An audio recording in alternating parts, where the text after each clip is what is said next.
Do your animals have separation anxiety when you're gone?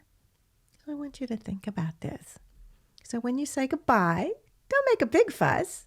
Just let them know you're going to work. So work usually means, like, say you're gonna be away from home somewhere between 6 to 10 hours. So don't make a big fuss, but let them know. Just say goodbye. Don't make a big fuss, and then picture in your mind, as you're saying goodbye to them, you will return. And let's say you leave in the morning and the sun's up. So picture it's nighttime, that it's dark. That's when you're going to come back. Right?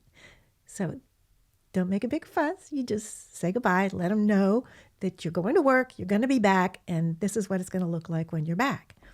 And then just assure them that you will return. Because so many animals, their biggest worry, their biggest fear is that when you leave, you will never return, that something's going to happen to you, and you'll never come back. And that is, of all of the behavior issues that I've dealt with animals doing animal communication sessions, one of the biggest things is that they show me is that they're so afraid that you will not return to them, that something's going to happen, you'll never come back, and that they will be there forever alone, and that you won't return. So assure them, have this fun little ritual, and then leave. You say goodbye. Now, here's some things that can help. Give them a job. So as you're leaving, just give them a little job. So you're gone for, 4 to 10 hours. And what are they going to do inside? Well, you can give them a job like, say, hey, say Fluffy, or you can do this with dogs and cats. Patrol the baseboards of the house while I'm gone and look for bugs. It's a job. So you can just tell them, picture them. Clearly picture it in your mind, going around the baseboards of the whole house, no matter what size your house is. And they're looking for bugs. Another thing, job kind of thing that you can have them, ask them to do is, while I'm gone, why don't you take a nice long nap? So that gives them something to do. They probably do that anyhow, right? But you can just picture that, like, hey, take a nap. And then you can also say, hey, why don't you look out the windows? If you have windows, hopefully you do. Go check out the windows and see what's going on outside. So you can go around to all the windows that are easily accessible and just look out as best as you can and see what's going on in the world. So that gives them something to do. And you can also say, you're just keeping an eye on your kingdom, on the outside world, right? Again, giving them something to do that is constructive, that is not destructive. Another thing you can do is just have them fill the house with their energy so that it's going to feel really, really good when you return home. So that's kind of a really great job, right? It's not a hard job to do, but just tell them it would make you really happy if they were just being themselves and filling the house with their wonderful energy. And then when you return home, the house is going to feel really, really good to you. And then you can also say that you just want them to, when you're communicating with your animal companion, one of the nicest, easiest ways to telepathically communicate with your animal, the language of silence, is to picture in your mind that they're happy and they're calm and they're at home. And then when you come home, the house is going to be exactly as you left it. Calm, happy, everything's wonderful. So that's another job you can give to them. And while you're at work, during the day, you can connect with them. But before you do that, I just have a little pet peeve that I want to talk about for people that have dogs. So you're gone for 6, 10 hours. I've always wondered, how can we expect an animal to hold it for 8, 10, 12 hours at a time? Can you? I can't. So if you ever come home and they've had an accident, Don't get mad at them. They did the best they could, right? They honestly tried their best to hold it. But I don't understand why people get so angry at animals that, especially a dog. They can't hold it. Look at these cute little dogs. It's like, I know I can't hold it. So how can we expect them to, especially if they're little, babies, or if they're, so you put piddle pads down, right? Or if they're older, muscles start giving out.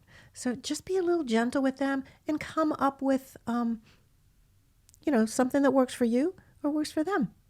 So, yeah, being gone for 8 or 10 hours at a time. I know no way that I could do what they do. I mean, I'm impressed by the dogs. So while you're at work, a really wonderful thing, isn't that cat cute? A really easy thing for you to do, to connect with them. And this helps with anxiety for you and them. Picture them in your mind while you're at work. Just take a break and just imagine like what they're doing. And then, why don't you show them what you do at work? Just say, hey, you want to look through my eyes? This is what I'm doing. And I'm thinking about you, but this is where I am. And just kind of look around and say, look through my eyes. This is where I am, and this is my work, and this is what I'm doing, but I'm thinking about you, but this is what I do. So what does that do? Well, there's a connection. So you're thinking of them, they're thinking of you, right? And they can see what you're doing and feel a little happy. Or even if you're a little frustrated, you're just like, hey, I'm not having a really good day, but I'm thinking about you right now, and you're making me feel a lot better. So thank you so much. And I'll be home, and then just let them know when you're going to be home. There's just a nice little connection throughout the day. And you can think about them. Just say hello. You're just thinking about them. And in that moment where you're thinking about them, they're thinking about you. You're thinking about them. And that's just kind of a nice, between the two of you, the three of you, the four of you, however many animals you have at home, a nice little hello and a connection. So keeping that connection with you, because often we get caught up in our stuff of work, right? And we forget about our animals. So connect with them. Think about them. It'll make a big difference. So when you're getting ready to head home, you're leaving work, you're heading for your car or for the bus stop, the metro, subway station, a train, however, a bicycle, however you get home, start picturing that in your mind and say, hey, I'm heading home. And then picture in your mind what it's going to be like when you arrive, and let them know approximately the time that you're going to arrive. They get it, I promise. And it's going to make them feel really good. Oh, goody, goody. Yay, they're getting ready to come home. Okay, I got to go run around the house, check the house, and make sure it's okay for when they walk through the door. And then you walk through the door. So picture this in your mind as you're getting close to home, that you're walking through the door and how happy you both are going to be. Yeah. So I'd love to know, so share in the comments if you'd like to. Do you ever experience that? What is your experience? Like if you're away from home for, say, a period of time that's time to go, like a full day of work, 6 to 10 hours or more that you're away from home, and how you connect with your animal companions. I'd love to hear. So if you could share that in the comments, that would be fantastic. And just think about it. What do you do? And how do you deal with being away from your animal companions and help and support them, and also you? Because, we humans can have separation anxiety as well. So lots of things to think about. But let's go a little bit deeper